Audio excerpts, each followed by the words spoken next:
Parashat Shemini is bookended with, on the one hand, at the very beginning of the parsha, a theme, which then seems to be repeated by the other bookend at the very end of the parsha.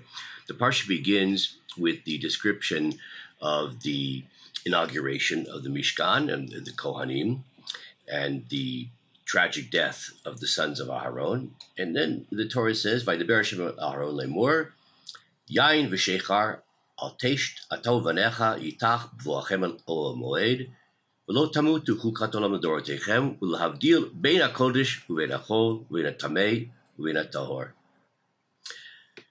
So the Torah, after this horrible mishap,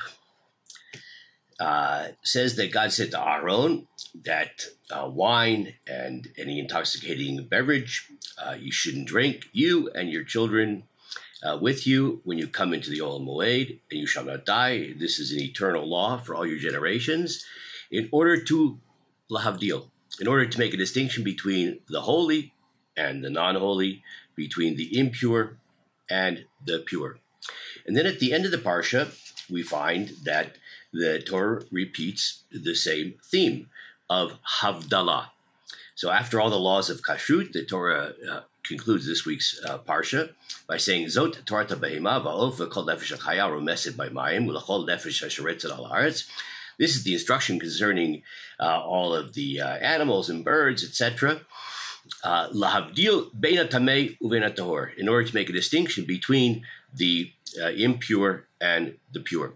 So clearly, this parsha is suffused and permeated with this central theme, as indicated by the bookends, the beginning and the end, of the notion of Havdalah. What's that all about? And how can that somehow explain, perhaps, the deaths of the sons of Aharon, and also the theme of Kashrut that we see in this week's parsha? And perhaps the answer to this lies in one of the central themes in the teachings of Rav Kook, and that is the distinction between the notion of the klal, an inclusive,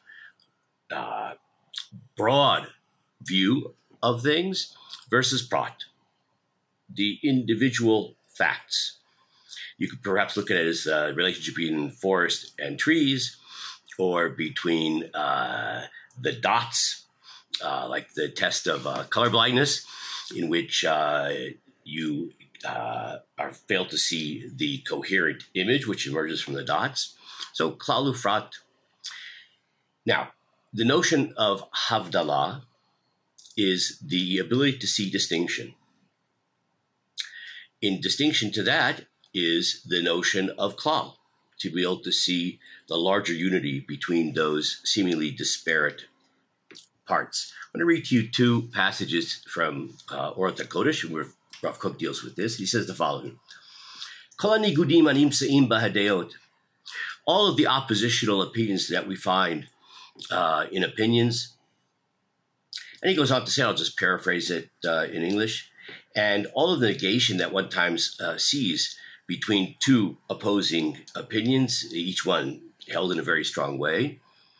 So Rav Kook goes on to say that, in fact, if you see it from a different perspective, that all of those individual opinions, which may seem, in fact, oppositional, that one should view then is sort of the way you see trees in a forest. Use the image that we had before, in which there needs to be a strong distinction between each tree, a certain distance between them, in order that each one can grow in a healthy manner and receive its nutrients from the ground. And then when that happens, when you have this individual differentiation between the trees, then in fact you have a beautiful forest, the coherent whole, the coherent forest. And Rav Kook then goes on and he says that the Zohar conveys the same idea, that Shari Beferuda, that holiness begins by seeing distinction, v'siyem b'chibura, and it ends by seeing the unifying whole between these seemingly oppositional components. Rav Kook develops that thing in many different places, and in Torat HaKodesh, he says the following, and perhaps using language which is closer to our parsha, he says the following: "This is the inheritance of Hashem in all manner of holiness, Hafrada amanat hitchabrut. There has to be a differentiation, distinction, in order to ultimately lead to the unification between all of these seemingly disparate parts.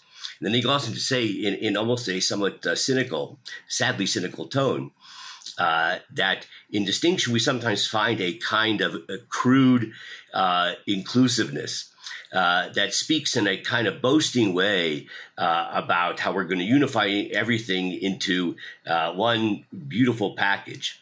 But in fact, it's lost all of its grandeur and holiness because it didn't see the full significance of those component parts. Only after you appreciate the full significance of the component parts can you then go from the particular to the universal. And then Rav Kook quotes from the Zohar again, that Sitra Achra Shari Bechibura, that the side of unholiness that begins with inclusiveness, unity, V'siyem Befruda, but that so-called inclusiveness ultimately leads to, in fact, division and divisiveness. V'sitra de Kedusha, on the other hand, the side of holiness, Shari Befruda, it begins with differentiation, V'siyem Bechibura, and it ends with the notion of unified, coherent whole. This is the notion of shalom, peace. When you have these two individual elements making distinctions, and then it can go to a subsequent stage of the coherence of the whole. This, in fact, perhaps is the central theme in our parsha. What is Kedusha? Kedusha is Havdalah, that we're able to see each individual component, that which is permitted, that which is prohibited, that which is pure, that which is impure, the minutiae of law. Havdalah, distinction. Only by carefully appraising distinction, differentiation, can one then come to an appreciation of the unifying inclusivity reflecting God's unity. In this week's parsha, it began with the deaths of the sons of Aharon. Why? Because perhaps as a result of being intoxicated, as the Gemara says, that someone whose eye is in his drink, who's drunk, there are no distinctions anymore. Everything is a mishur, everything is a plateau, everything is the same.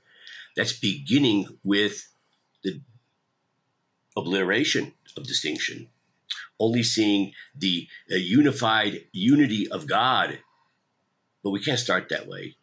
In order to achieve Kedusha and ultimately get to a sense of unity of all things, one must appreciate distinction. And only through appreciating the distinction, like in Kashrut, pure, impure, permitted, forbidden, only then can we reach the next level of the reflection of divine unity, of true holiness. So holiness is achieved by, in fact, understanding differences, and only there getting to the unified whole. I just want to end by saying that perhaps this is, in a certain sense, the original sin.